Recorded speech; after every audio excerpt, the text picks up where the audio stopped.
NASA के Kepler mission ने पृथ्वी के आकार का पहला ग्रह खोजा है। हमारे सौर मंडल के बाहर किसी तारे के रहने योग्य क्षेत्र में परिक्रमा करना। नए खोजे गए ग्रह को केपलर 126f कहा जाता है और यह इसके बारे में है।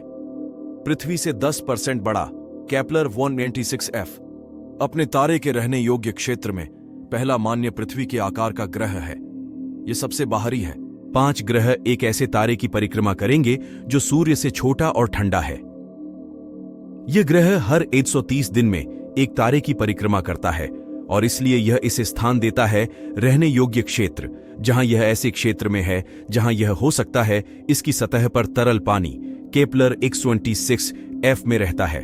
तारामंडल में पृथ्वी से लगभग 500 प्रकाश वर्ष दूर प्रणाली सिग्नस यह ग्रह केपलर 126f एक ठंडे तारे की परिक्रमा करता है, सूरज से भी धुंधला। तो जबकि हमें शायद एक ऐसा ग्रह मिल गया है, इसका आकार पृथ्वी के समान है और यह समान मात्रा में ऊर्जा प्राप्त करता है। पृथ्वी जो प्राप्त करती है वो एक बिल्कुल अलग तारे की परिक्रमा करती है। इसलिए हो सकता है पृथ्वी के जुड़वां के बजाय हमने पृथ्वी के चचेरे भाई की खोज की है। पर केपलर 186f की सतह दोपहर के समय इसके तारे की चमक यह उतना ही चमकीला है जितना हमारा सूर्य लगभग 1 घंटे पहले हमें दिखाई देता है, सूर्यास्त। वैज्ञानिकों का मानना है कि केपलर 186f के चट्टानी दुनिया होने की संभावना है, लेकिन इसके द्रव्यमान और घनत्व की पुष्टि करने में असमर्थ है। यह इनमें से एक है। बड़े मील के पत्थर जिन्हें हम अपने प्रयासों में तलाश रहे हैं, अगर वहां बिल्कुल घर जैसी जगहें हों और अगर वहां जीवन हो।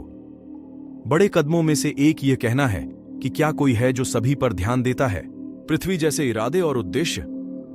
खैर, हम अभी तक नहीं जानते, लेकिन हम जानते हैं कि ऐसी जगहें हैं जो कम से कम एक जैसी दिखती हैं।